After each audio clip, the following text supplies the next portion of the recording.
Hey, how you doing? We're back, and let's do it to it. All right. Okay. I'm on A4. Oops, I got it. This is the French defense. So we're going over. We're kind of switching. We're usually doing white for the London. Now we're going to be doing the French with Emmanuel Burge. So it's always interesting to see which French Emmanuel uses.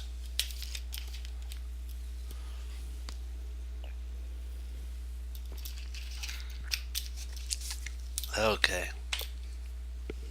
Oh, it's going the Tarash variation. And then C5. This is usually the main line. C3, knight C6, knight E2. This is a line. There's the universal system, which is knight GF3. But this is so that you can actually you can protect this pawn a different way and allow the knight to on D2 to actually go to F3, so that this knight will end up becoming good. And this one knight on E2 has a potential of actually coming over like this. Otherwise, what happens is this is a hog, and the only way for that one to get in is via there. So that's why it's a popular system because it develops everything, but you always have a problem with your D knight. And you have to always remember, Simon Williams talked about this. The knight moved here. This is Tarash variation knight. But let's say that, and we're going to go back and do a kind of, let me see, idea here. This is something that Simon Williams, see, I believe this is the advanced variation that he talks about here. That you don't take this. I know a lot of teachers say that after something like bishop, let me see, I'm trying to think. This is actually a mistake because F3 is really, or F6 is a really strong move. So that'd be a blunder. I'm trying to think what would be a good move. Well, something like this. You wait until the knight either goes to A3 or E2. So like if like we could actually play knight here, knight B, E, and then knight F5. So and then let's say he kind of knows that eventually he's going to have to get a knight here. Then now you take, and you can actually potentially play F. This also has a slight issue with this becoming an isolated pawn, but you do have the two bishops, so you're actually better here. And you also have a potential, you can protect it with bishop to E6, so there's a lot of play. But we're not going down that variation. That's just a little thing that Simon Williams taught me. Okay, let's get to our location again. Okay, perfect. So now you could take. At this point, you can take, because he's not going to take with his knight, because that would be silly. If he takes with his knight, you could take, and then therefore you got to be careful. You can't play F6. So you actually are going to have to either, you have a potential knight bishop B4, but he does have this, and then you can retreat back, and then you can say, you know what, everything's okay because I do now have a little pocket to put my knight on, which would be E3. So it's a playable move. And but you could just avoid that with one move, and if he castles, you castle, and if knight E there, then you could actually break in the center and sit and claim a slight advantage. And if he doesn't want to break, let's say he plays bishop here, you could actually just take. And then if he takes here, you always have the play with bishop to potentially C here, but you have to be careful of the rook, but you always got a queen that could come back. And now you'd have to be careful with your bishop, so you might need to play something like that. And you're okay slightly. It's not as good now for black, but you just always have to be on guard. Like he actually played here. F3 is or F6 is not a bad move because of how blocked the position is. He takes. You have to be careful when you have a knight here, though, in the universal system, because the knight could always come in and the queen has a route to your king. So in this line, though, because the position's so blocked up, you have to at the right moment break down this wall of pawns. So f takes, knight takes, and as far as I'm concerned, I believe that black is either equal or has somewhat of an advantage over white. That's just me, because black could at any moment potentially play e5 to fully break the position open. Then he has his two bishops that are more active. But black would want to most definitely get his bishops more in the fray, like bishop here, and then castles before e5. So you just have to be really on your toes and look for the opportunity. This is a soft spot too, so knight f3. See, they usually shift their pieces via like this, and then the bishop comes in here, and it's just maneuvering. Yeah, that's actually a very good move by Burge, because he's planning on castling and then e5, like what we talked about. Castles, queen. Now this is actually surprisingly queen c2 or c7 is a really strong move, because it basically demobilizes this knight from having any chance, and also it stops. See this idea here? White wants to trade off our good bishop. So the bishop, white would want to play after castles bishop to e4 and get rid of our good bishop for his bad bishop. Queen e7 stops that, because if you see now, he would actually lose a piece.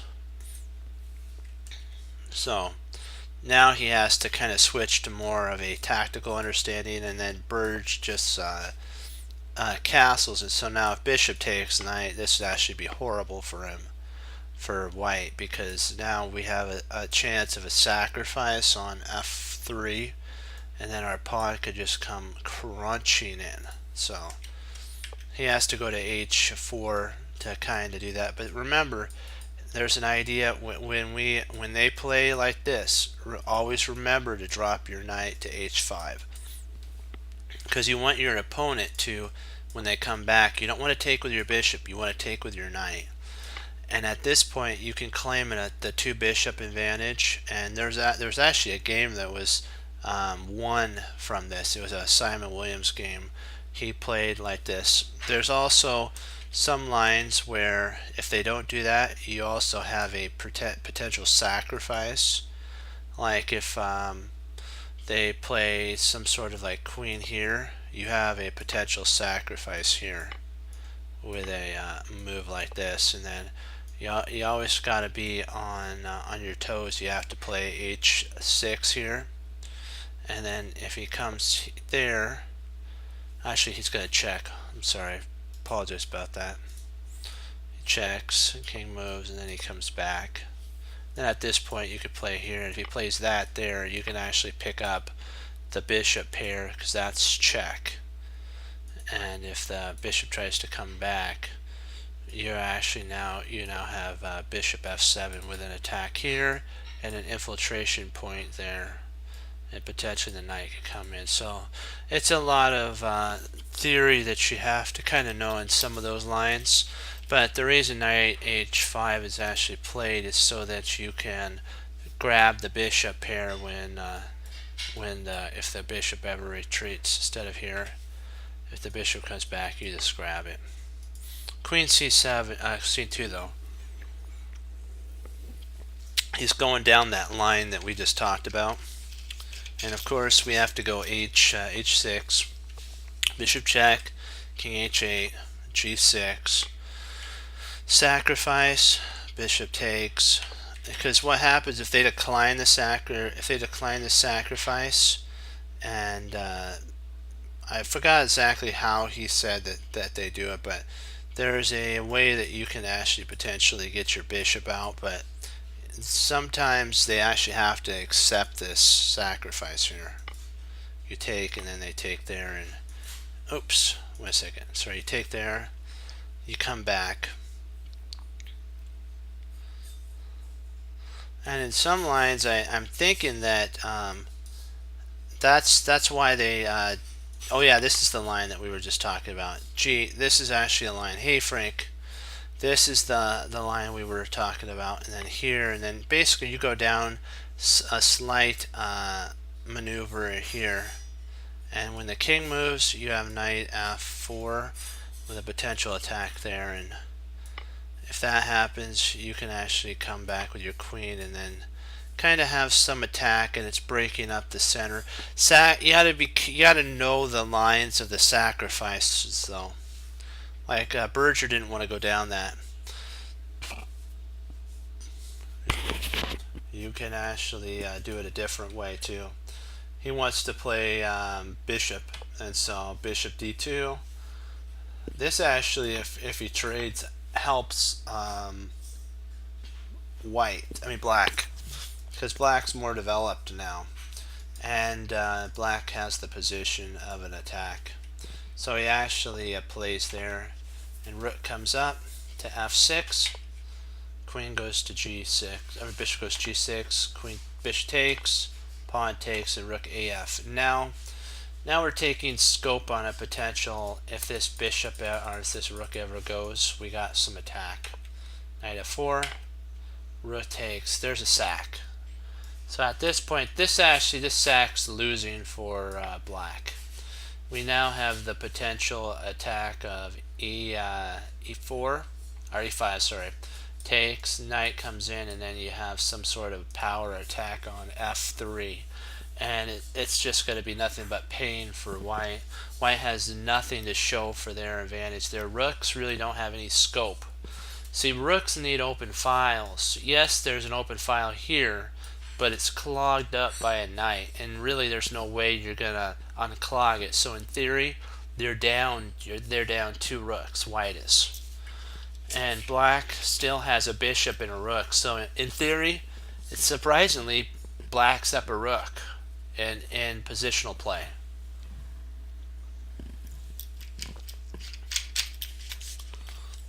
So rook f d1, queen comes back, and so we're getting ready to try to infiltrate via in here, or potentially in here, and then you have e5 at the right moment with a mating threat on h3. So bishop d2 or d3, that bishop beats it out of there and says, you know what, I've got to get on. The bishop has to get to g1 or f1 in a hurry, or there's going to be a lot of pain on g2. So that we just say, hey, you know what, give us a pawn. The queen has to move. So this was actually a blunder. It blundered a pawn away. So I'm not sure if bishop h5 might have been but I think that still loses a pawn here, and even if queen comes in, you have a nice move, bishop to c6 here. This is a kind of a power move too, because now you're preparing to get you mobilize the center. So the queen, that's why there was really no queen infiltration. That would have been a terrible move. Bishop d3 has an idea of covering f2 and also infiltrating into f1. So queen d2 was played, e5, bishop e3. White's trying to find any compensation, even though they're up in exchange. It's not an exchange that matters. Black has a pass pawn, and White's whole idea in the Tarrasch and the advanced version, the French, is this centralized pawn chain. And now that it's basically disintegrated, there's nothing that White has for compensation. Yes, they have a rook potentially that can infiltrate down here, but is there really is that really powerful? Because you have bishop to g4, or potentially bishop b4, and you may even be able to, if this rook thinks about after here, let's see here, e5, if this rook ever thought about coming in, the rook will find itself embedded deep in the position, and with nowhere to go, queen comes over and your rook's trapped. So these rooks are actually very passive right now. This knight and bishop dominates the rooks. Surprisingly, it looks like White's up material, but material's not everything if you can't use it. That's kind of what you learn with the Super Grandmasters. They'll go down material a little bit so that they can get compensation for their minor pieces. So bishop c6. This is a preparation move for potentially knight e, and then getting d4 with some idea of trying to attack the sensitive g2 square. So if somehow we could get our bishop, I understand the queen could take, but I'm just saying though, just imagine of the knight here, the queen here, and let's say that White couldn't take the queen. We're just going to say that. d4 would be a really power move. If this queen was like a knight, or not a knight, but we'll say a rook or something, this would be a power move still. But I'm just trying to show you, or another pawn. If this was another pawn, this would be a power attack on g2. You just always have to be on the lookout for sensitive points in your opponent's camp. e6, see, his eBurge is actually going for that idea. But now he sees that because this has been, the g3 square has been weakened, he can actually infiltrate it via h5 to g3 and say, wow, I got a nice outpost, thank you for weakening that. e1, bishop g5. Now that's a good move too. This is threatening, that's the reason, if you're wondering why the rook came over, was Black was threatening to actually pick up the queen. So, but at this moment, that's kind of not playable. So king h2 to kind of get out of dodge. Queen h4 is actually a really strong move. King g1, queen g5, king h1, rook e2, or e8. Now the threat is a potential infiltration push here. Bishop b1, then queen check, bishop g3. Now this is also, it's covered now by a rook, so this queen can actually move. And the king has to move because, of course, you saw that he would have had a big time problem with the attack. Queen h4, g1, queen g5, and he's now the move d4 comes in with great haste of an attack. Queen f2, check, king there, and then queen g5, king h2, bishop takes. Now this is actually a pretty power move. If queen was to take here, I'm sure you kind of see the knockout attack here, don't you? Kazang, right there. That would win a rook on the spot. And at this point, they're not equal material. White has 3 pawns and we have 6. So at this moment, we're 3 pawns up. So that's why he moved there, was to kind of block this attack. Queen takes. the bishop now comes back, and now what we're going to start doing is trying to use our pieces more efficiently, like bishop e, which takes. Then we're attacking the rook. Now we have to get our king involved. Now it's king involvement time, since we're coming more towards the end game. There we go. And now our pawns are coming up the board. E4, E3, E2. And now all we need to do is get our knight involved too. Knight b4, check, knight comes in, king d2, and then rook f1, and it's basically game over at this point. These two pawns, once they get rolling, are like a rebel force you can't stop. Alrighty, now that we went over a French, and we'll go over another one of his games at the very end.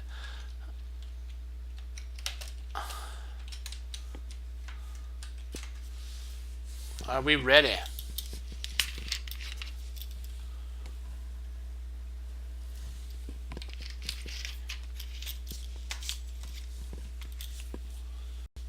Hey, how you doing?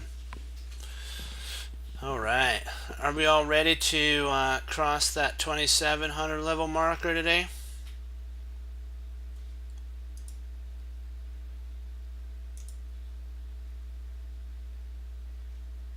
Alright, let's kick it up then. Let's get to it. And the funny thing is, the thing is, I was born ready. That's what you have to do for a little joke there. I guess you can't have it. You're just like, chess is so much fun. It's like you can't have this much fun, right? It's all fun. It's fun. Okay, let's see here. Queen h1 check, king f2 forced, rook h2 check, king e3,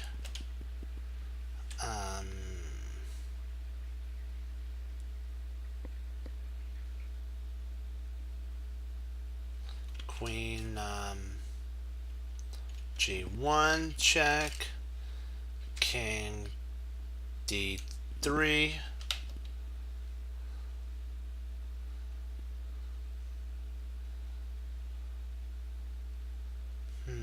trying to figure out, do we have any infiltration?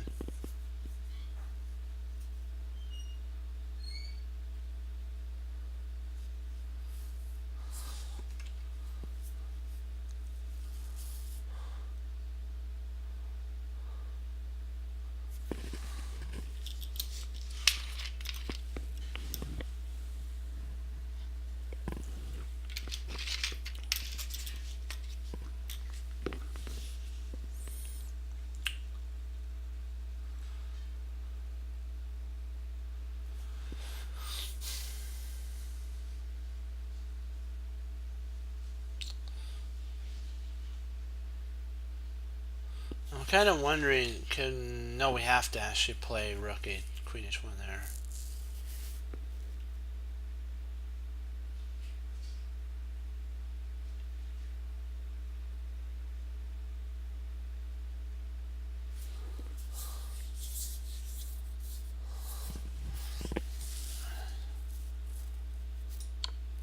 And king h2. So are we in agreement on next move, rook to, yes, queen h2. Are we on the next move, rook h2 check? Are we in agreement on that? Do we all agree that that's the correct move? Because I'm thinking that we've seen this puzzle before. I think we have.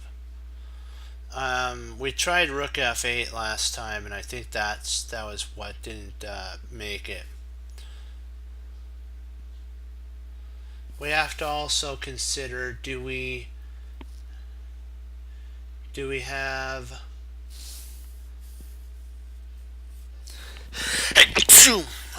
allergies, excuse me. Yeah, So we're so good so far. Okay. Now is the moment of truth. We have to decide what queen check do we want to do. I'm thinking it's queen g1 check or queen c1. I'm looking at those are the two checks. Queen g e1 is a mistake because that allows material to come in to defend. So I'm trying to look to see if do we have any compensation after that. I'm thinking about queen c1, but he has king d3 at that point. Do we have any more checks after that? See, he has, if we this is the only problem with queen c1 check. I'm thinking is that king d3.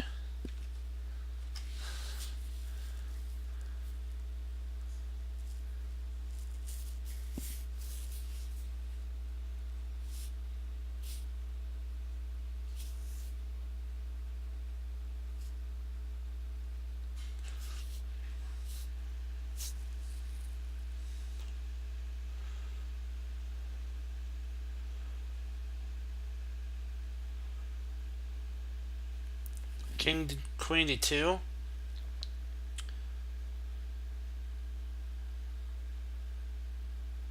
Oh, sorry, queen. I put in the wrong one. I was thinking queen g1, king d3. That's what I was looking at, and then we have to figure in.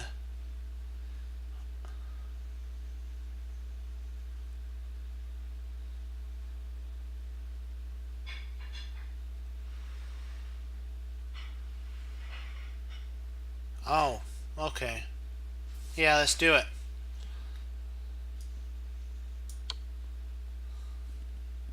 Yeah, let's do it there then. So it's a good thing we didn't just move to g1 because I believe that one loses. Let's see here. Now that he moved to f3, let's see how can we take advantage of his moves. Let me see. Queen f1. Then he has let's see. Queen f1. I'm looking. Queen f1. Check. King e2 or e3, king e3,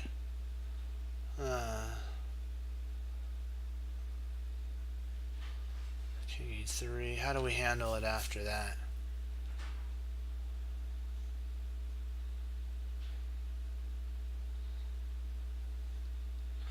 I'm thinking. How do we handle it after that? Think. So queen f1, queen f2, queen f3. Okay. Oh, okay, gotcha. That makes sense. Okay, I gotcha. There we go. We crossed. Congratulations. 2,700.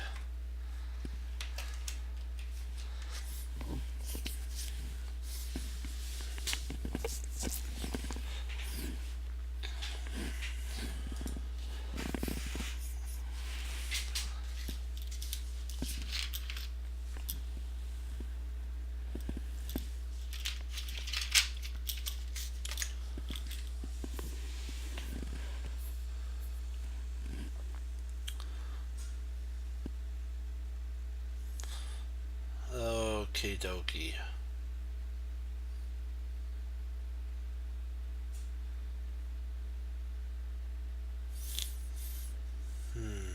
How could we take advantage of this material? The queen is partly trapped almost. Well, not really, but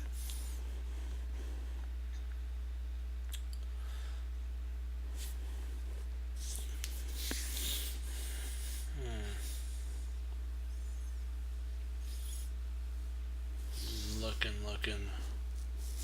Let's see, queen b3 or b5 or queen a5 check.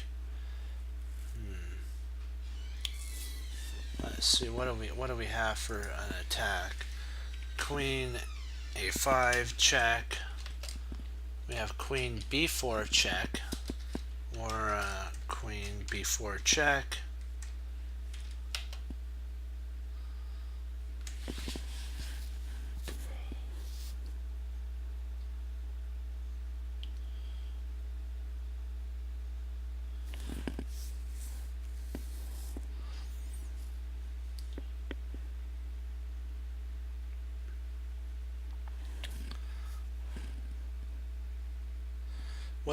What does knight b4 actually do though? I'm trying to figure out the line behind it. Has it something? Does it have something? Does knight knight b4 bases? Then we move rook c1. Is that the idea? Is it then rook c8? Sorry, rook c8. That's what I meant. Rook c8.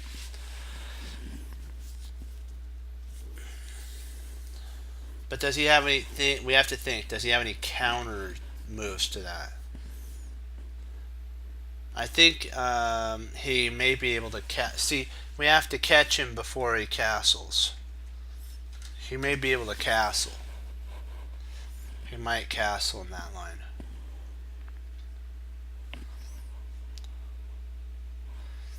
He may castle. See that's the whole thing. That's why I was thinking of something.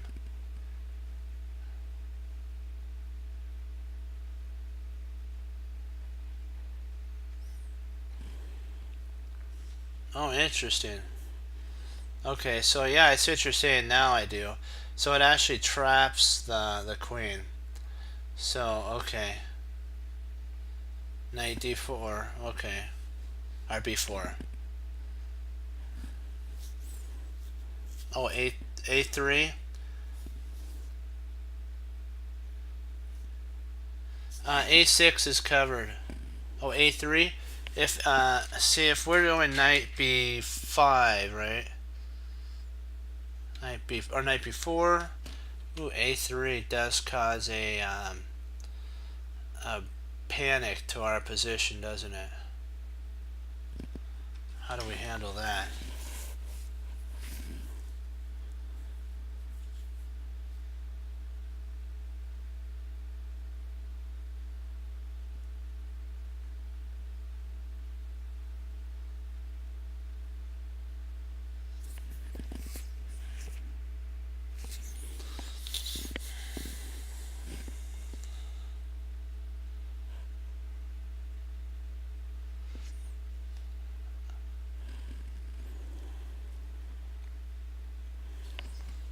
Is rook c1 first? Do we play rook c1 first? And then it's potentially rook c1, rook c8. If castles, then we have knight b4. I believe that wins the queen.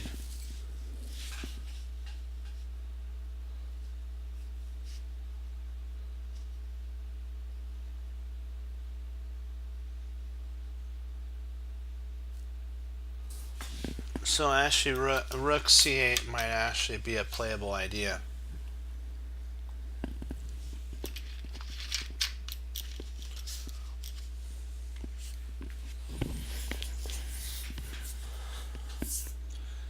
Let's see.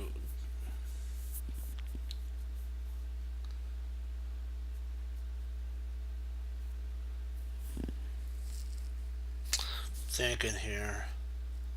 Rook c8, can he actually move his queen? That's the whole thing.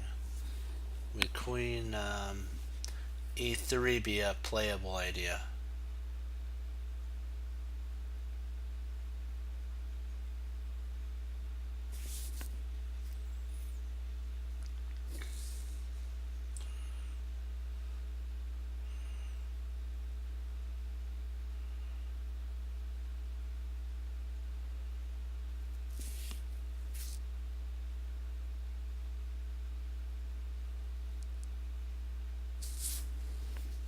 I think it may be playable because let's say rook c8,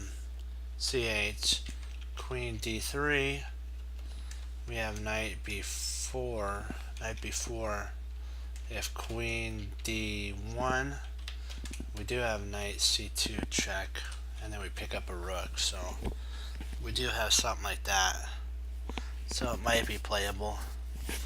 And even if rather than that, let's say castles, I think maybe two that would actually win a piece.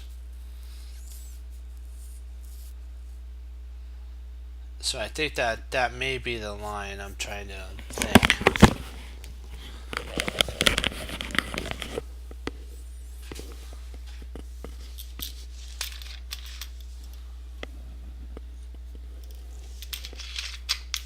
1 sec, I'll be right back.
Alrighty.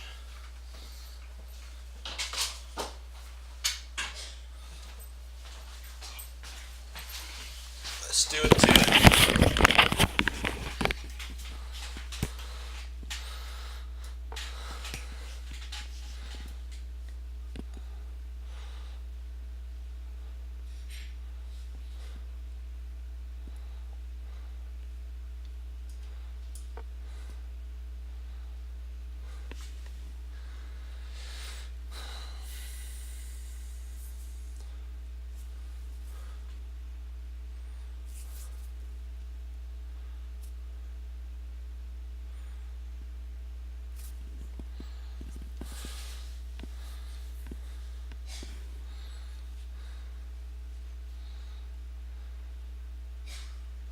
I think we still win material with knight c2 check.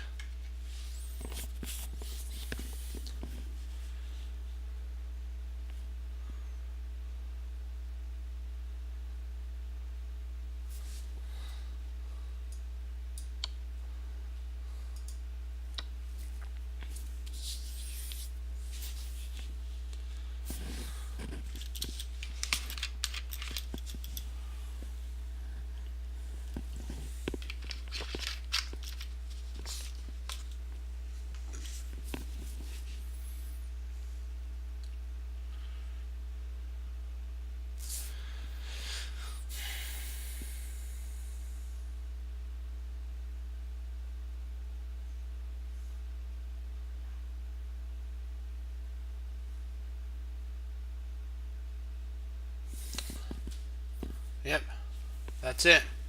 Knight g4, because if he knight g4, if h5, queen takes h5, check, and he can't take back because of a pin.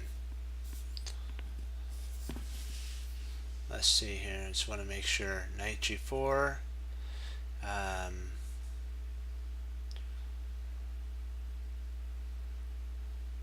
Say king g2 or g8.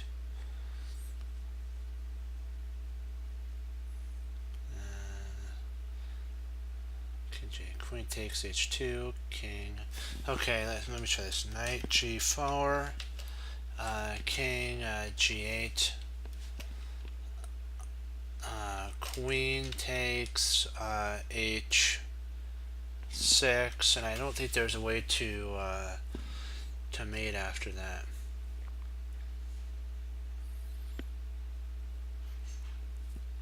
I think there's. I think there's no way to avoid mate. That's what I mean. Just want to make sure I'm not missing anything. What? Okay, knight g4. He does have knight f3 check, or takes f3.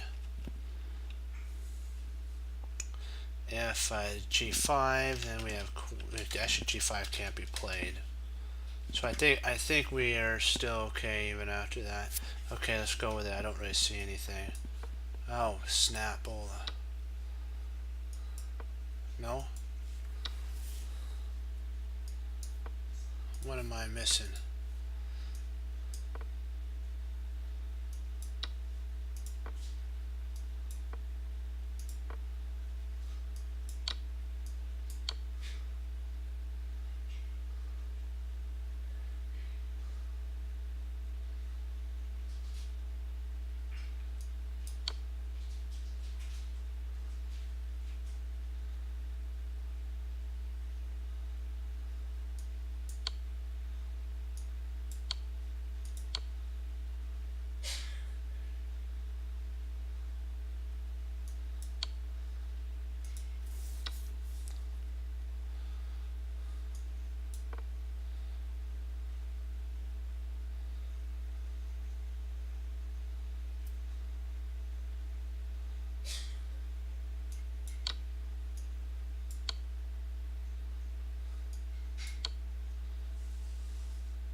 There has to be a reason that g5 doesn't work.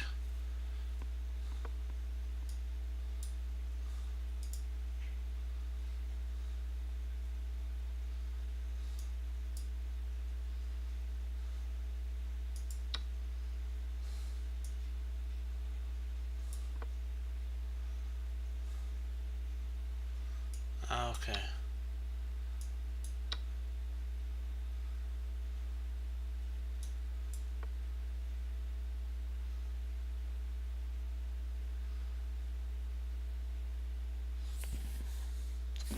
I had no idea why that doesn't make sense sometimes. It's odd.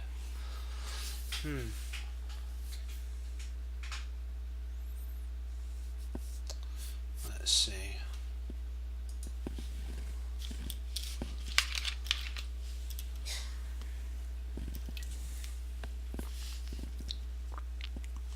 In a real, I gotta say, kind of in one of those real games. Okay, that makes sense.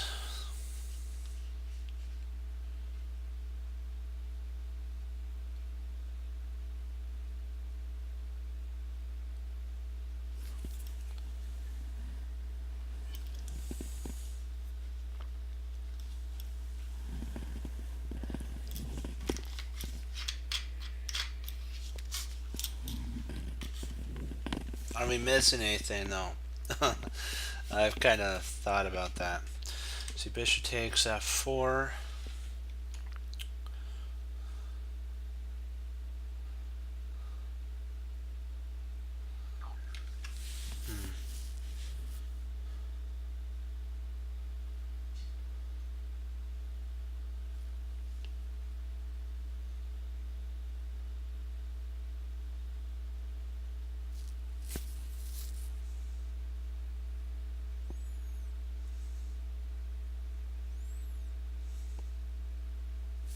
bishop takes f4. If e takes f5 or f4, we have knight takes c.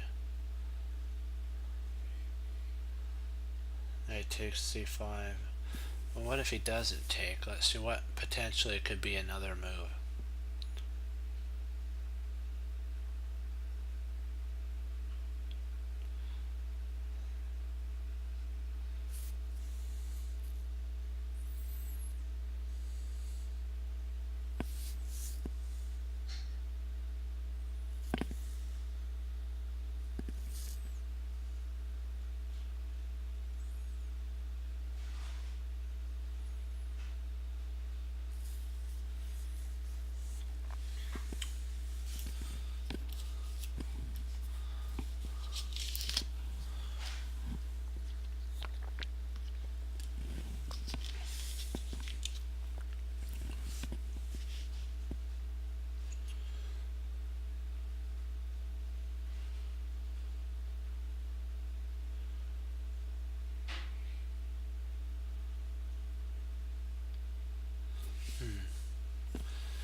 Let's give it a go.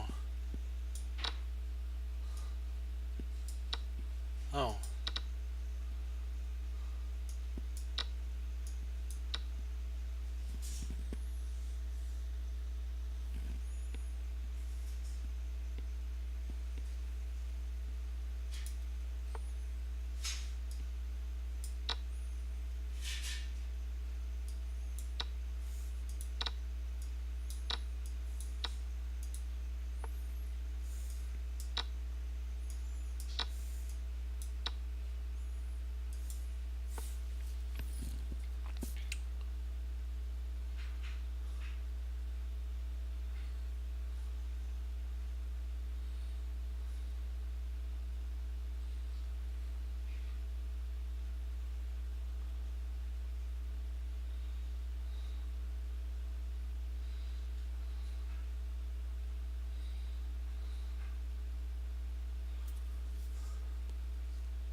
Oh, we gotta get our 17 points back.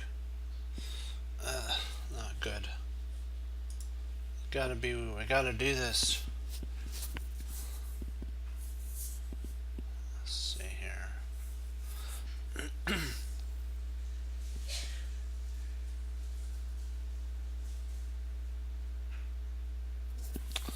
1 sec, I'll be right back.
Take C2.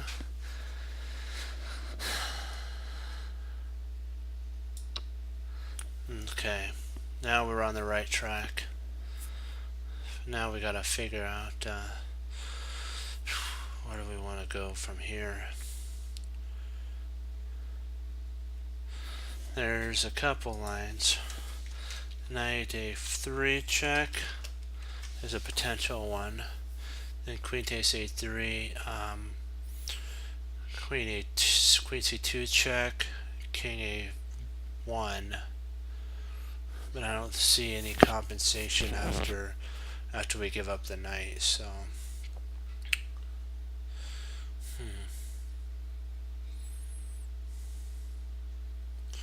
Maybe we have queen d4. We do have potentially queen d4. Queen d4 is an idea with a mating threat.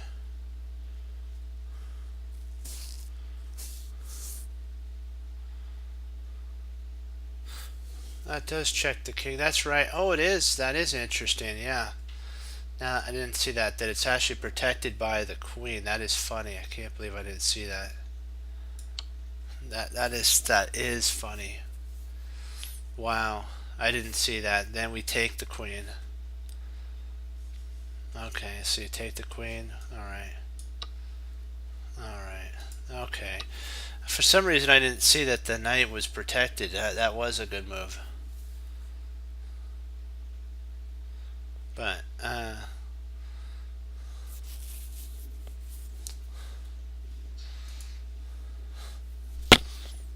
okay.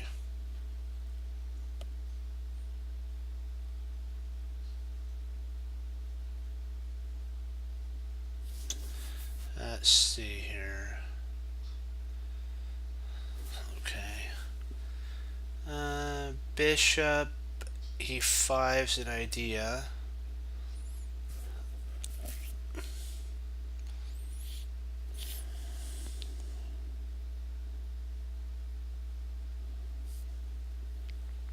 Well, if queen took a3, we would play queen takes a3. So we would be up a whole knight for, we'd be up a whole queen for just a knight. It'd actually be losing for our opponent. Yeah. The knight was protected by the queen. And that's kind of why. Let me see here. I'm trying to see if I can make bishop e5 work. Bishop e5. I'm trying to see if I can't make bishop e5 work. That attacks the queen. But do we have enough? Do we have any compensation after that? I really don't see anything.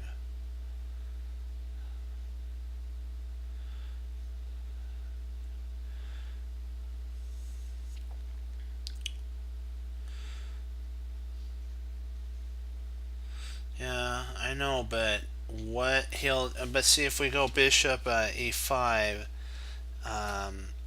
queen takes c2. Queen takes c2 just feels altogether wrong. e4. I was actually considering that check. That's the e4 is e4 check. Let's see, because I was actually thinking of that. The king has to move, so if queen e4 check, bishop e7.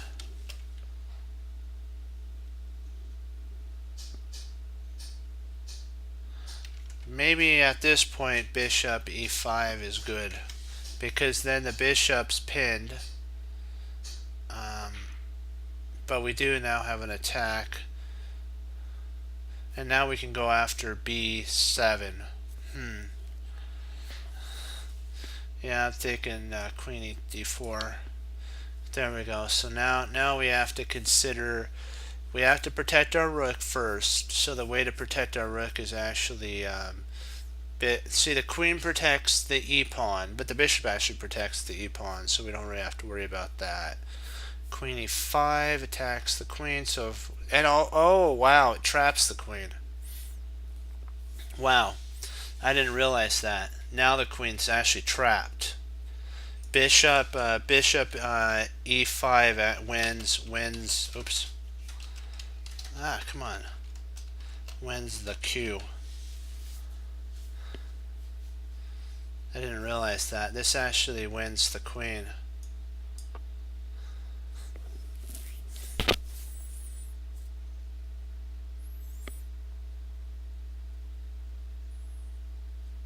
Oh, that's a sneaky move. I think we play queen takes c6, check, b takes c6, and then bishop takes b2. I think we're up a piece in that line. Let's see. We'd be up a whole piece, yeah. There we go. Oh, hooray. 3,000, yay. The Lord's good. Always. And always he's good.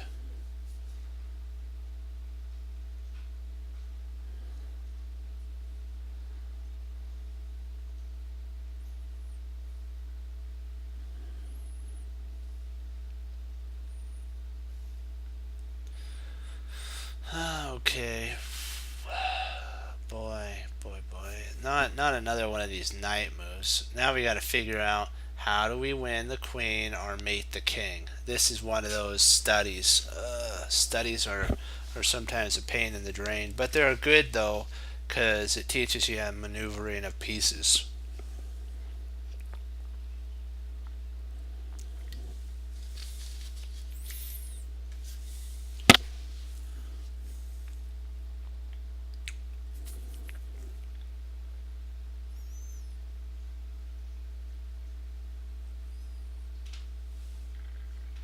I'm thinking potentially knight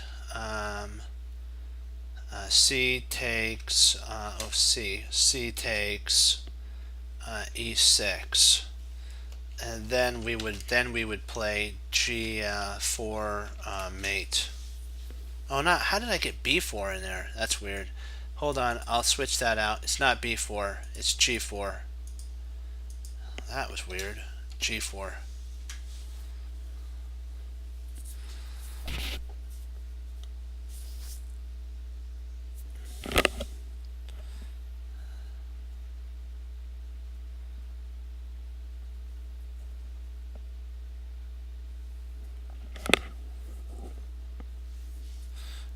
The knight takes e6, or c takes e6. The knight protects the knight on f4, so we can play g4 mate. So I'm thinking that the queen would actually have to play e2 at that point, or e1. Bishop b5. Oh, okay. Oh, I kind of. Oh, I see why. Because I was looking. The reason bishop c takes e6 is not right. Queen e1 pins the pawn. Queen e1 pins the pawn, and we don't really. And it also frees the king up when we try. Well, like queen b5.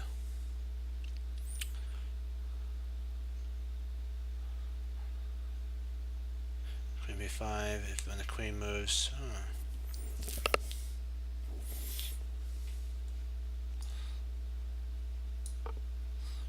Oh wow, it moved there. That's different.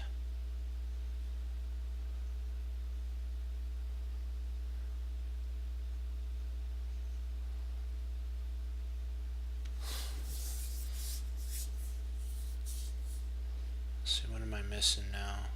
There's two different checking ideas. There's queen, there's knight d4 check. There's knight d6 check. Hold on, I think that mates. Let's see here. Knight d6, I believe, is the winning move. Knight d6 check. King would have to go to e5, and then knight f7 check. King would have to go to f.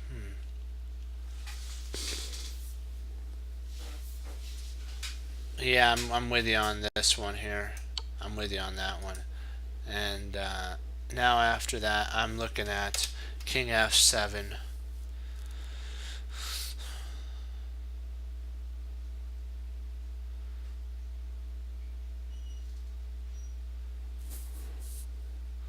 Now I'm with you on that one because King F7 covers.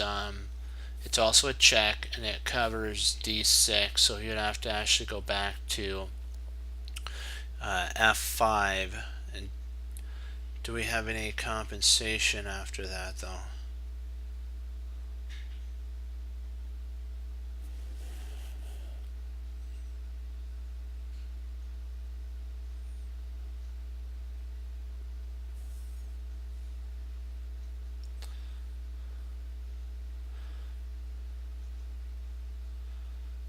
Is it perpetual?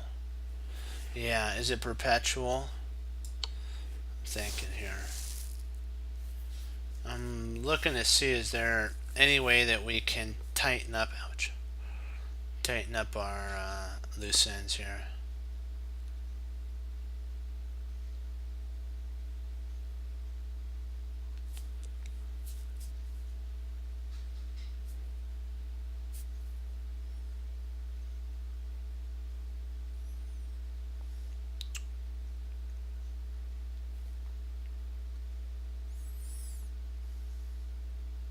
Maybe I'm thinking that potentially D4 might be a playable idea.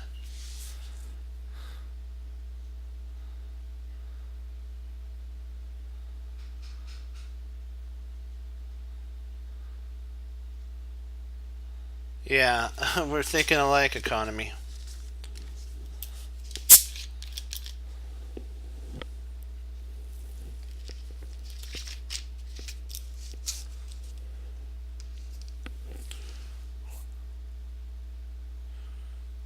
So what's the group say?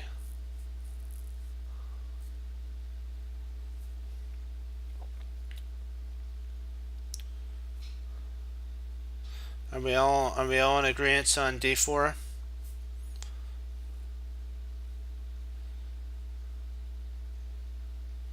You could just type in yes if you are. Or if you see a better move, put move in, because this is always the toughest point right here. Is D4. So H6. Okay. I was thinking maybe there was a different one. Let's see. Oh, I see. H6, check. King E5, Knight G4 forks. That makes sense. Why give up anything? Why give up one thing? And we'll do it. Let's do it all in sequential order too. Let's see here. I have to remember. Right here, here, here, here. Oops, here, here, and there. There we go.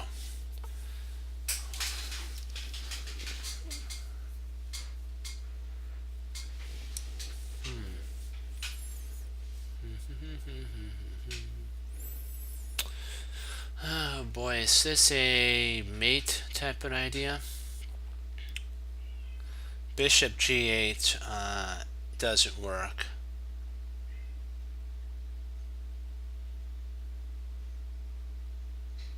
Oh, bishop takes G6 might be something. Bishop takes G6 might be an idea.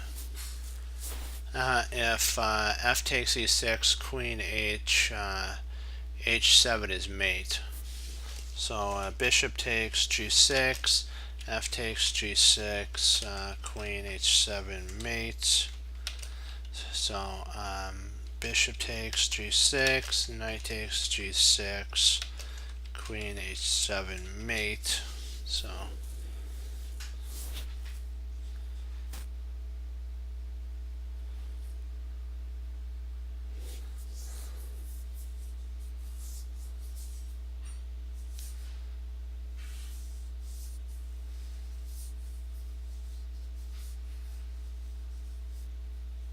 I think this has to do with maybe bishop takes takes g6. If rook d8, queen h7, check, king f8, and then queen takes f7 mate. I think that might be the idea. Am I missing anything?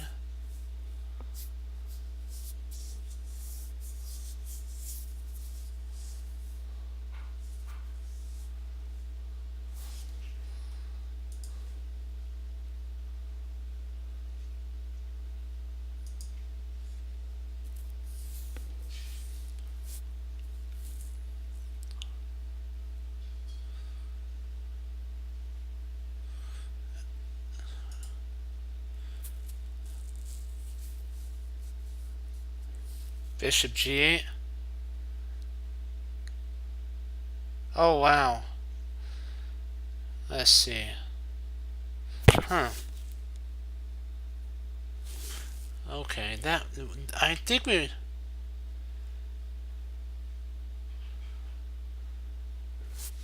See, bishop g8. If rook takes g8, queen h7, check. King f8, and then queen takes f7 mate. Let's go with it. Oh yeah, king, and then we have to go king h. We can't take the bishop because that allows for checks to happen. King h1. Then we take the bishop. There we go. There we go. That was the move.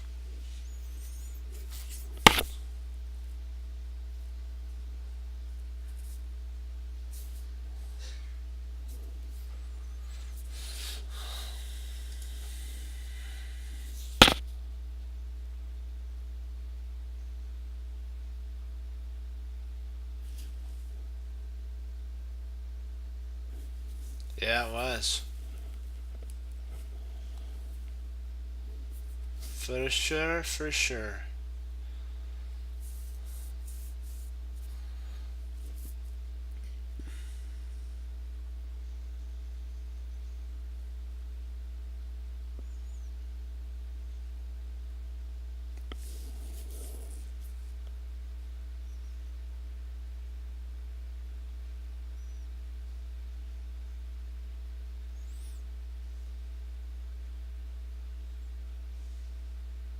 I think I got it. Queen takes h8, check. King takes h8. Knight f6. King g7. Knight takes e8. Rook takes e8.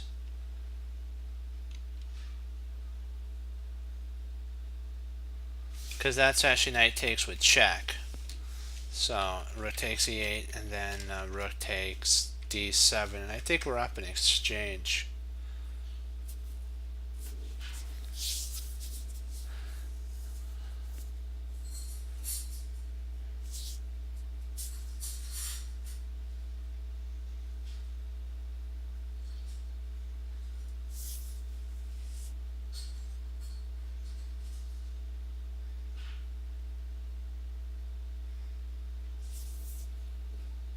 What do you think about that move order?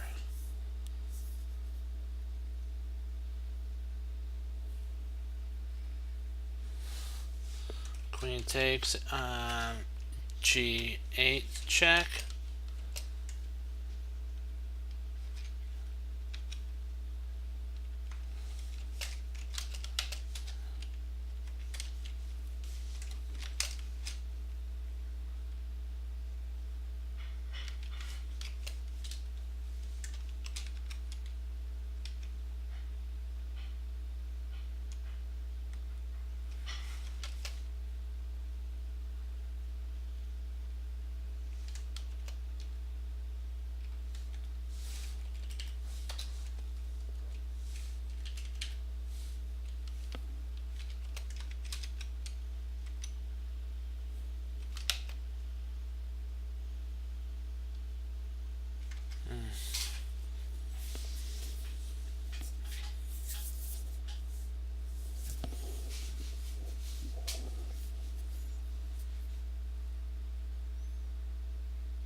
think we take back rook takes d3.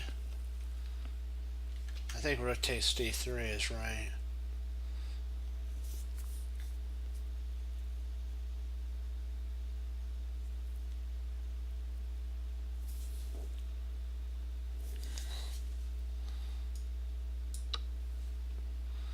And then you then could take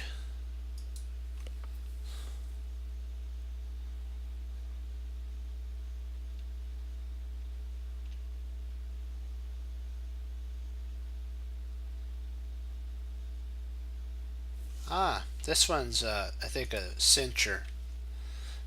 Rook h5, queen takes h5, g4 check, queen takes g4, and knight e3, check, king f4, knight takes g4. I think that wins.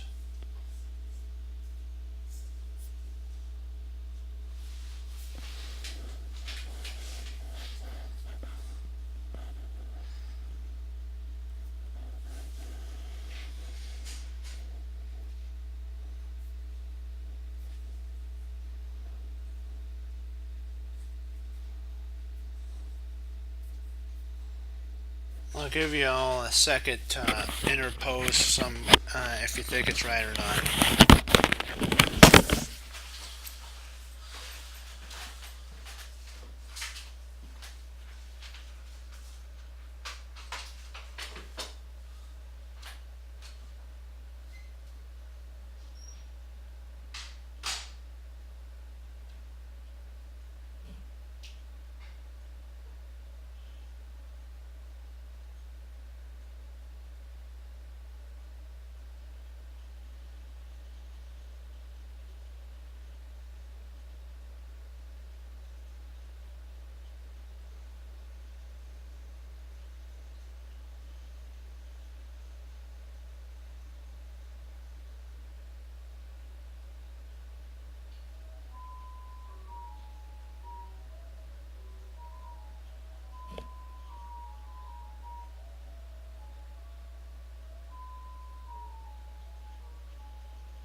Well, that makes sense. Okay, so then we have rook f6 check,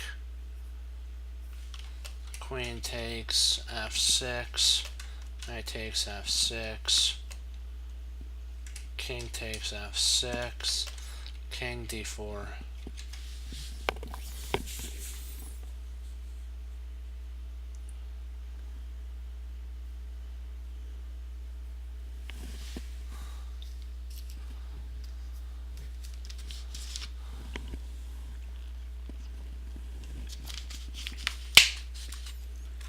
All right.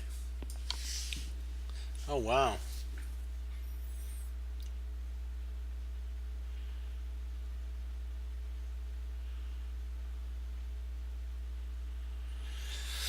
Okay, so he didn't play queen takes.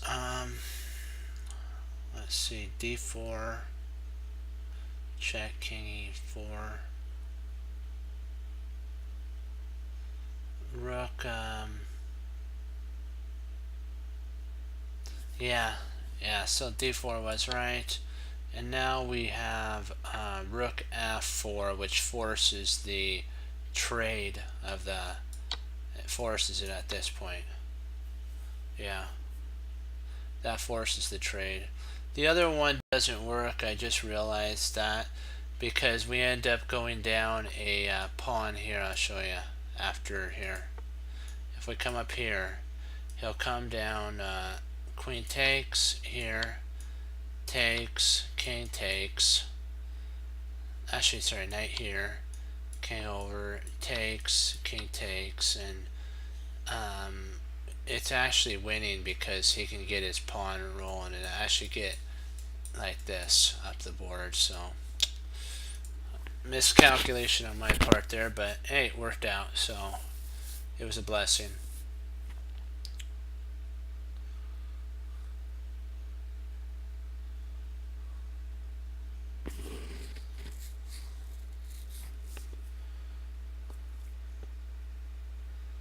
Oops, I have to put my cursor on there so I don't do anything to get us out of the puzzle.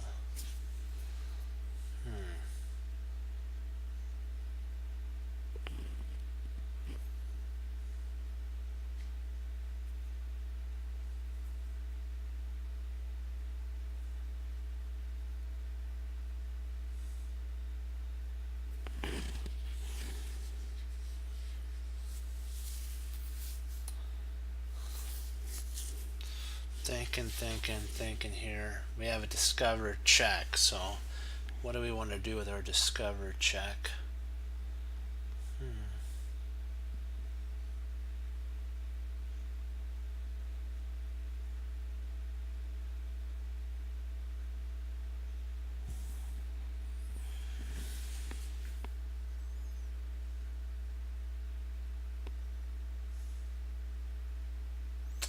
Let's see, if we play bishop, g6, check, king, g8, bishop takes, f8, check, rook takes f8.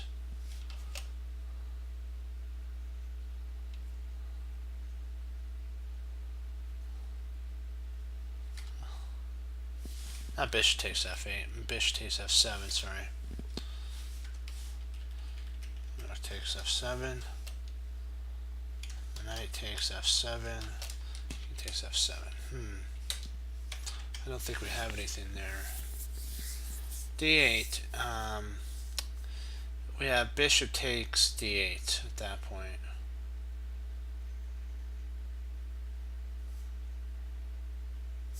Let's see, rook take d8. I think bishop takes d8 probably would be better at that point.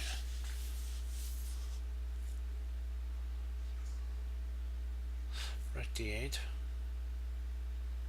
Okay, rook d8. d8. But rook takes d8. Why not bishop takes?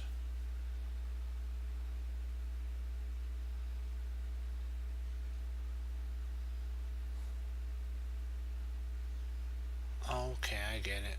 There's bishop g6 check now. King g8. Then we take. He has to move. Okay.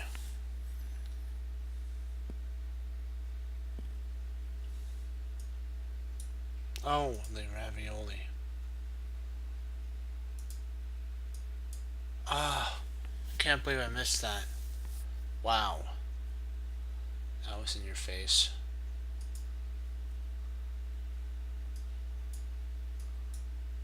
Sorry about that. That was my fault there.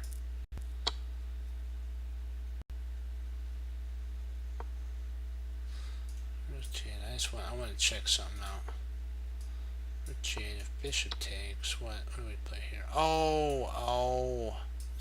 Removing the guard. I should have remembered that. This is removing the guard. Drat.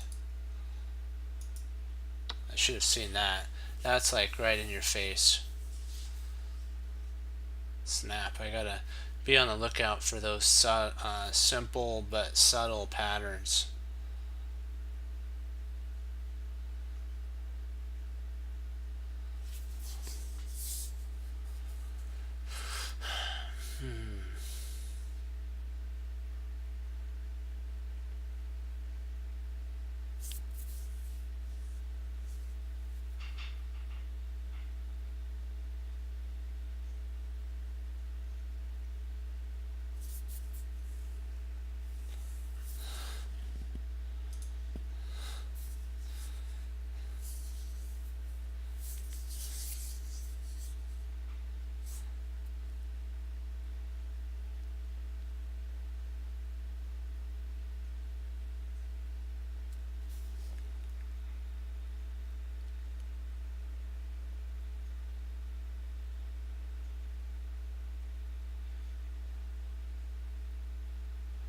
I'm thinking something knight b4. Something's telling me knight b4.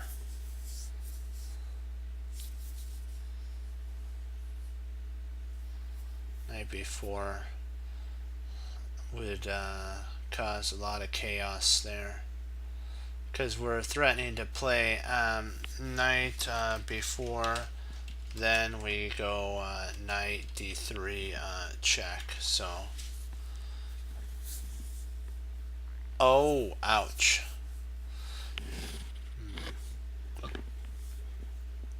Drat.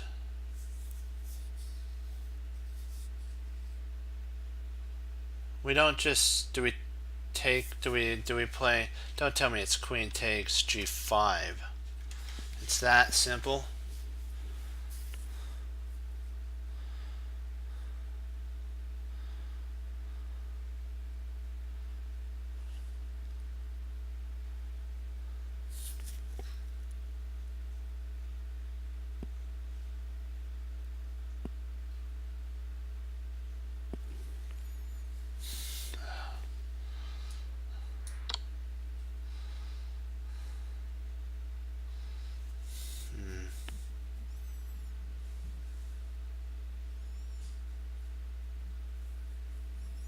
Queen takes g5.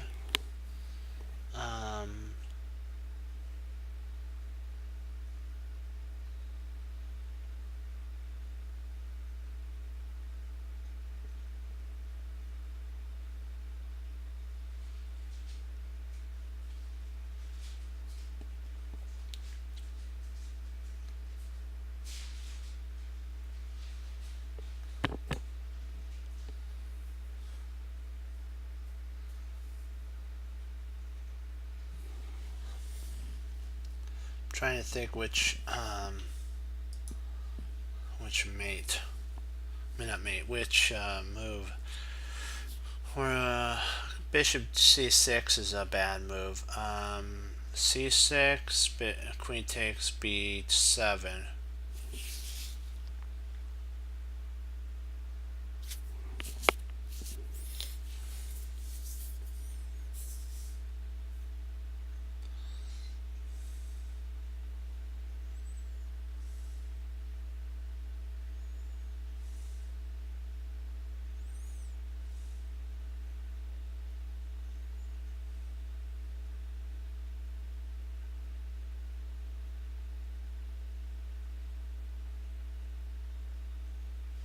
Okay, so king e7, queen takes b7. Queen takes e5 check.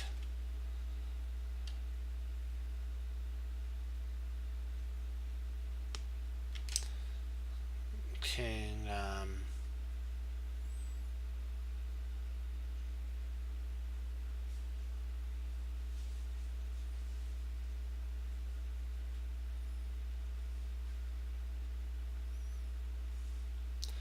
I think let's say king f1, then we got queen e4.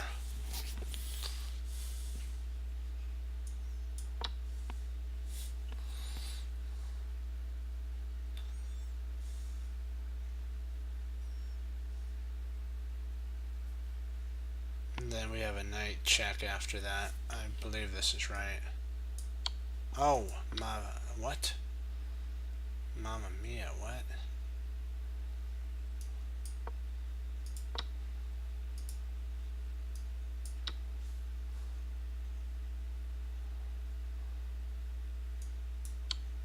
Oh.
Queen f3. Queen takes f3. Check. King g1. What do we do after that? Oh man, it's a pain.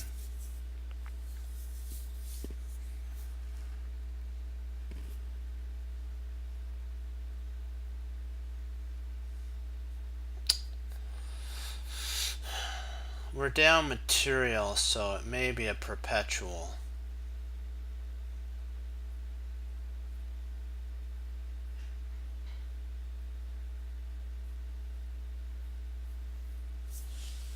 Like queen takes f3, check, king g1, queen g4, check, king f2, queen takes d4, check, if king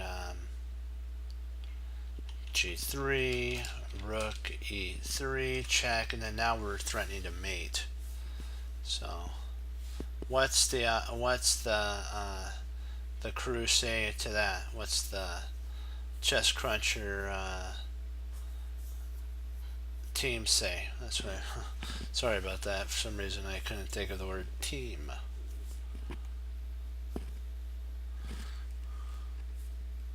Are we in agreement? We got two that are queen takes f3. We have to have a unanimous decision.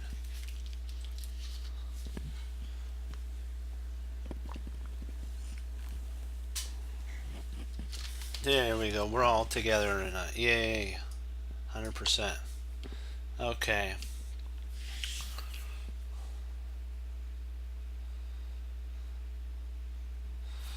On move 2, are we on with g4 together? Is that it? Are we in agreement?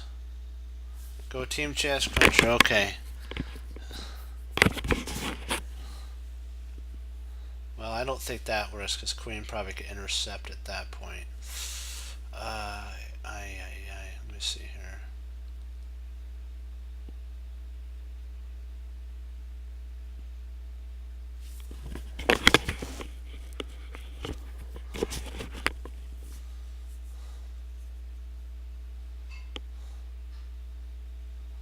But I was thinking, yeah. Okay, wow. Oh yeah, that's right. We could take the pawn. Forgot my own plan there. We could actually take the pawn in this line.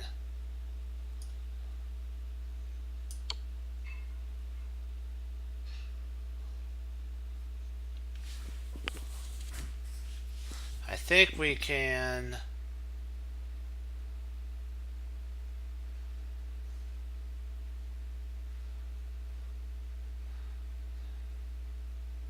Do we check again?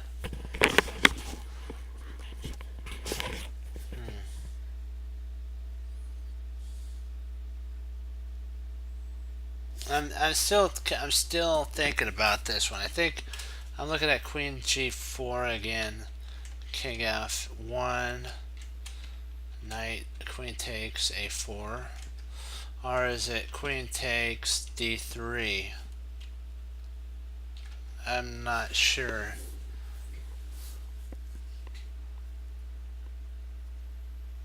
I'm thinking we may take the bishop and then play rook c2.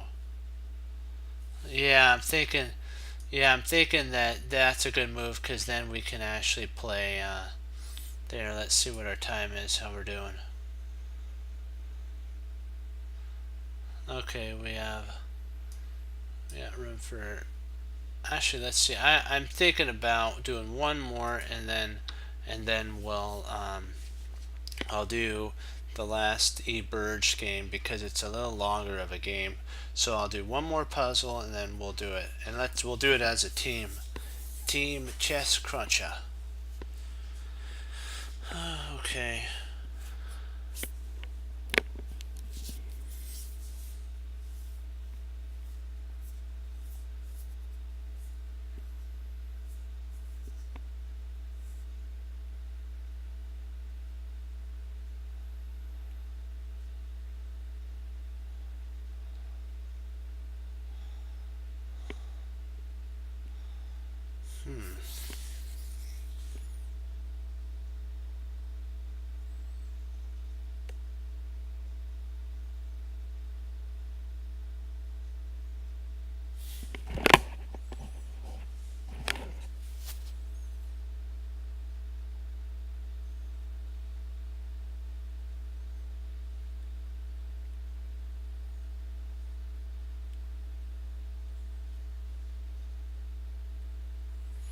I'm looking to see if it's not Queen takes E7 or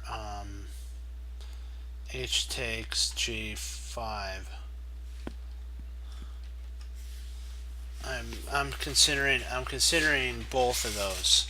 The only reason I'm not considering H takes G5 is that knight takes G5, and that threatens a mate idea. But maybe it's holdable. It might be holdable with. Maybe it is okay because if we take knight takes, then we can play queen. Queen takes E7. Huh.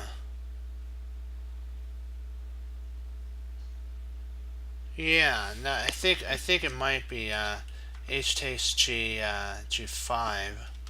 Knight takes G5. Queen takes E7. Interesting.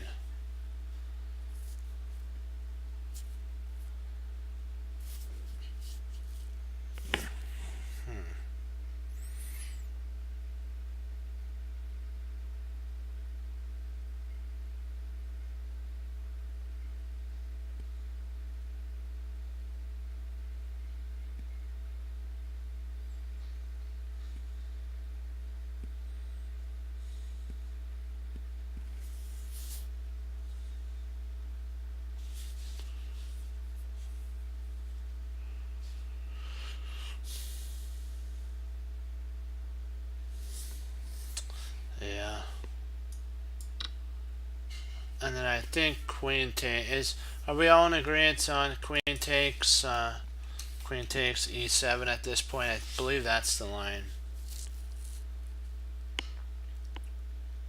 We can, and you could just put yes in there if you're in agreement or something like that. You can always do that.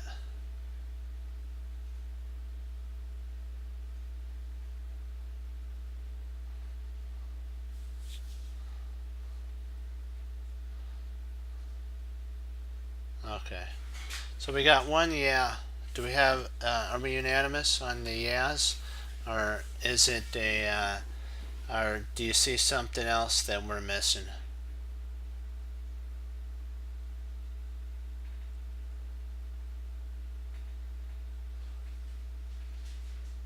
Yeah, knight takes. I was thinking that knight takes e7, because we'll just take a quick look, then we'll go into E. Burge's game. Emmanuel Burge. Okay, here we take there. Knight takes. I believe if queen takes, knight d5, and he's actually removing the guard on this. Because then we come back here, knight takes, and if whatever we do, it's mate in 1. So the only way to keep it from that happening is to protect this square here. Now if the knight jumps in, we could take, the bishop could take, and now we're at optimum performance with bishop e there would work. No, actually it wouldn't. That'd be a bad move. Well, we'd probably want to kick the bishop. Okay, so now to our game we go. That's a good spot to leave it to. 2700. We were up to 2716. We'll get back up there. Don't worry. Don't worry. I believe this is the linear variation that we're going to be going over.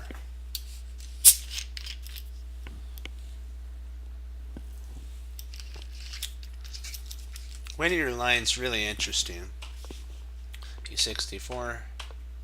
Oops, I have to turn the board. I forgot about that. I'm so used to doing it from White's perspective because we do the London.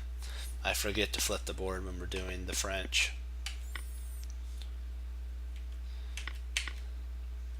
There's also a hyperline. This line's really interesting.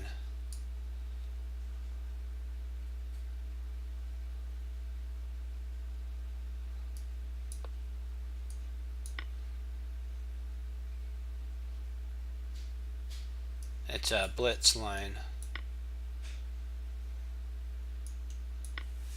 But usually they take first.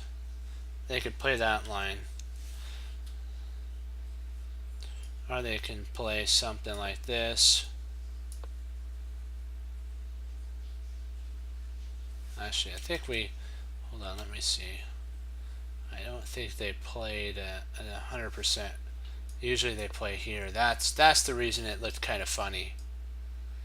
And then here. And now this is what, alright.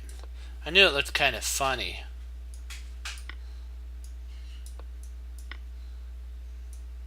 And then we pick up a piece in that line.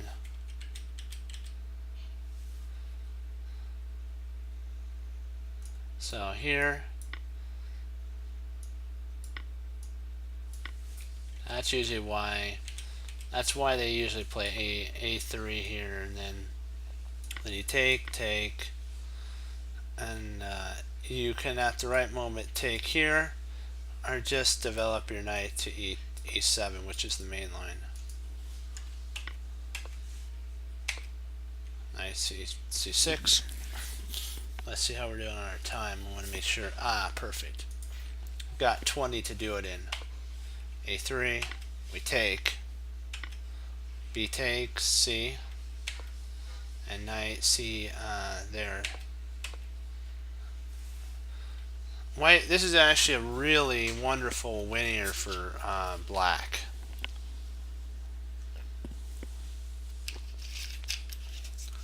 This is actually a horrible winner for white.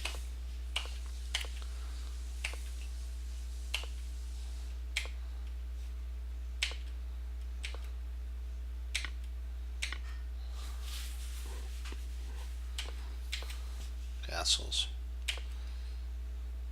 H6. That gives us a flight square. Rook. Now we can trade off our bad bishop for his good bishop.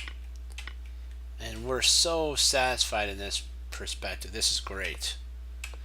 This is what we've actually dreamed of for our position.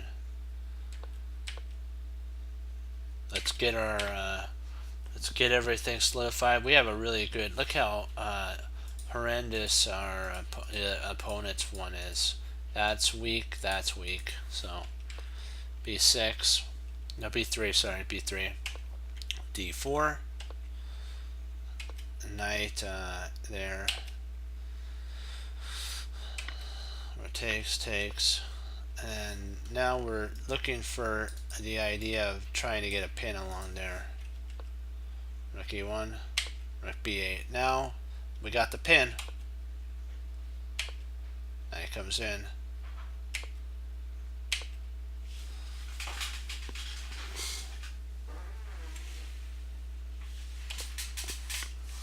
Takes, okay, knight takes c3, rook takes c3, rook takes c3, takes. If he takes here, that takes, and there's no way. Well, I guess you could stop it via that, but then that's going to have to fall, and then the king comes in. We grab that, king comes in. First we push. The king can't advance. Knight can't move. So he plays here. And bring our king in. He can't move.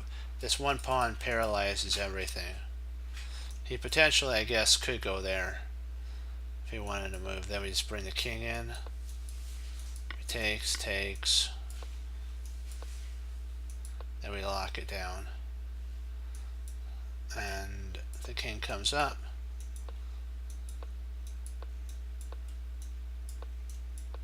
Now we win a piece, so.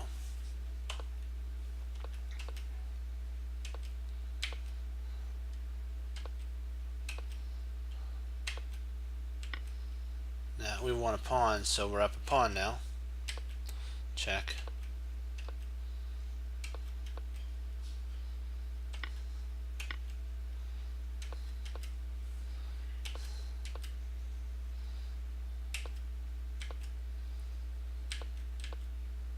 Get the king involved. Gotta love this end game. King comes in. King comes up. And if he checks on e3, king comes to d. Checks on c2. King c3.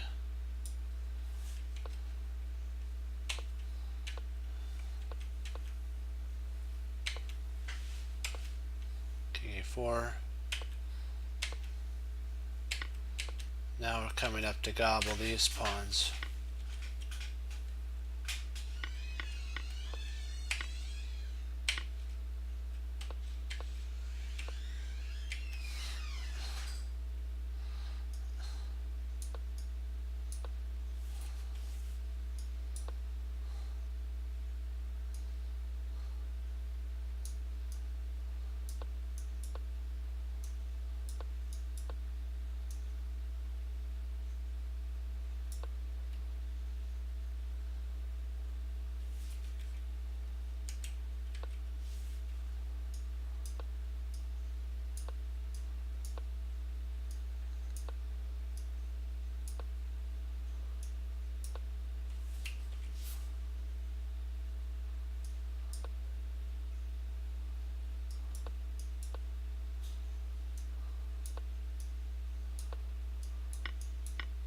That's a draw, so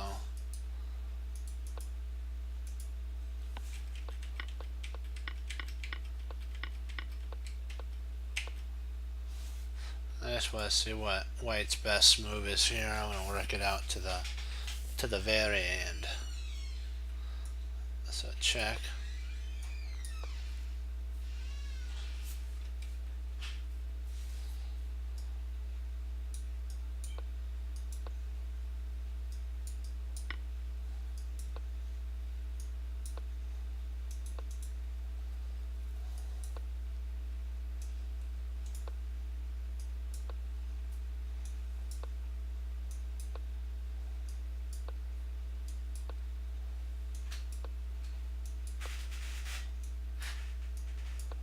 Keep an eye on the position. Gotta be careful, no forex.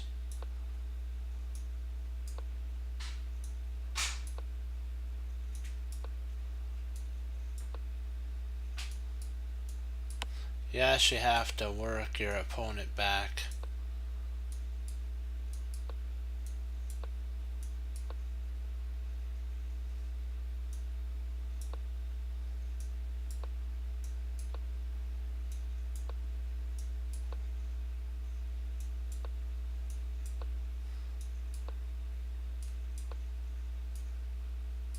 Now it's mate.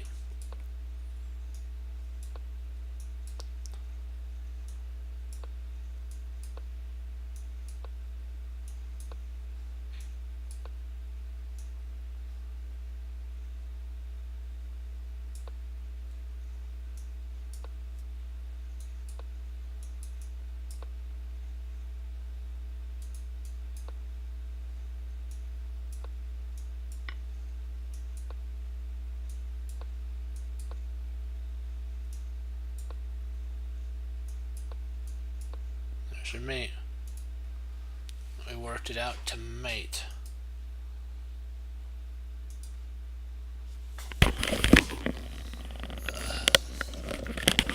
Do you guys have any games you'd like to go over?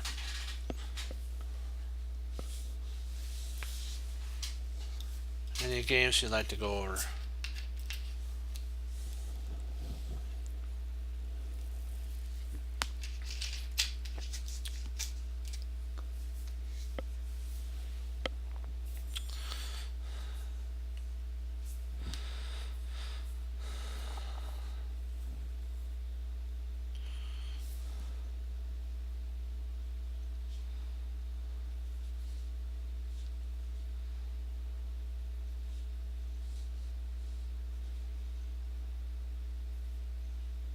Nothing? No games?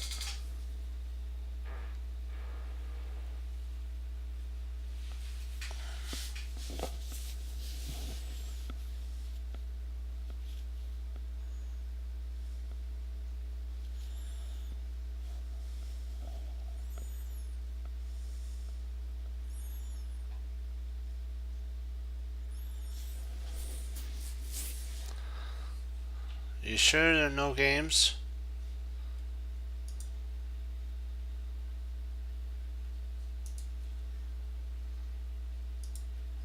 Well, okay then. Then I'll probably call it then for the night because we did our 2 games and we got to 2700. We did some tactics and some good stuff, and so we'll call it on that. Well, I wanted to thank you all for logging on. Do you know what? We're doing great. We're hitting it. We're keeping focused and strong. And we just have to remember that life is about treasuring your victories and learning from your losses. Remember that mistakes do not define you. It's how you handle the mistake that defines you. Mistakes that define you. Because it's not if you're going to make a mistake. It's how you handle the mistake that matters. Do you learn from it, or do you get offended and you don't listen to if somebody has another way of looking at it different? Like maybe if you thought it was this way of a puzzle, but somebody tells you, have you looked at it this way?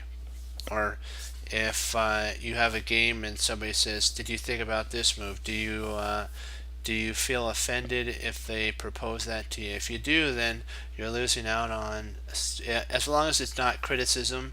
I mean cynicism, but if it's criticism, then it's okay, because they're trying to help you. They want to make sure, and sometimes even people who have the cynic kind of attitude could actually help you, because they may point out something that you missed. And as long as you're, as they say, thick-skinned, you can take what you got from them and learn from it. And that's what matters. And then what you can do is, because it all comes down to We become what we think about, and as long as the Lord loves you and cares for you and all that, then what kind of the what you get in return for, if, let's say you're in a big tournament and you could have won a game but you drew, and the speaker calls you in to sit down and talk, and then they kind of show you where you could have drawn the game, and that could have been, I mean, it could have won the game, and that draw is what made it so you didn't win. Those aren't fun experiences to get second from that, but you know what? If you take that and learn from it, then maybe you can find where you can improve in your tactics or something. It's worth it there. Bruce Lee says, I fear not the man who has practiced 10,000 kicks, but I fear the man who has practiced one kick 10,000 times. Bruce Lee said, knowing is not enough, you must apply. Willing is not enough, you must do. So we have to take what we learned and apply it to our life, and be willing to do something like change. If we have to change an opening or a tactic or whatever to make it so that we can win a tournament, you got to be flexible. Every long journey begins with one small step. That's from Grandmaster Yadra Sarawan. So you know what? When we understand that maybe we're on the wrong road, Approach Progress is a really good book on that. When they got off the when they got on to the easy path, or the comfy path, not the rocky one, they ended up walking to the Giant of Despon's camp, and it ended up that if it wasn't for the grace of the Lord, they would not have made it. So sometimes those situations that we think we can't endure are, why is the Lord doing this? Or how come the Lord didn't allow me to win this tournament? It's so that it's building up your endurance, and sometimes your patience. Sometimes He doesn't want you to also have a big, as I always call it, the big head experience, or pride. Pride is huge, so don't let pride ruin your talent, my friends. And then let me see. Oh yeah, Bruce Lee has one more quote that I really like. Is there are no limits. There are plateaus, and we must not stay there. We must go beyond them. That's a really good one. Congratulations on 2700 tonight. On our tactics, we got up to 2716. Now we're down to 2702, which is still good. We'll get those points back. Remember, we have to always keep this in our remembrance, like what Job said. The Lord giveth, and the Lord taketh away, and blessed be the name of the Lord. So I remember in I think it was Facing the Giants. Do we praise the Lord when we're victorious, or do we also praise Him when the points are low?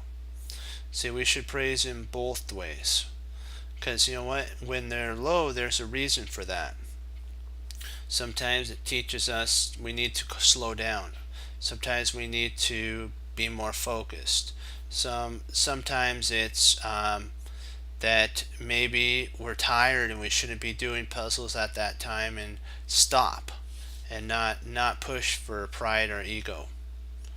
You know, He teaches us lessons throughout our life. So if we're willing to listen, He'll instruct us. But you know what? Again, congratulations on 2700. And remember, one thing that you want to be always is a chest cruncher. Because when your friends ask you why you're studying and not doing other stuff, you're saying, I'm a chest cruncher. And if they don't already know, you can always do like the Tigger thing. What do chest crunchers do? We hang up our coat, we hang up our hat, we sit down and study when most won't. We do, and that makes all the difference. And as Wesley So says for the Lord Jesus, as I say, God bless, and I'll see you tomorrow on Chest Cruncher TV. Have a blessed morning, afternoon, and evening, and Lord willing, we'll keep enduring, trying to cross that 2800 level marker, and we're, you know what, we're always got to remember the Lord has to be the center. So when we cross that 2700 level marker, praise be the Lord. That's how we should start, how we should end. Okay, great job. Go Team Chess Cruncher. Always keep studying. Remember, chess is fun, and to just enjoy it and use the talent that the Lord has given you for the betterment and also helping the chess community. 2 thumbs up. Go Team Chess Cruncher. Hoorah. Be blessed. Bye-bye.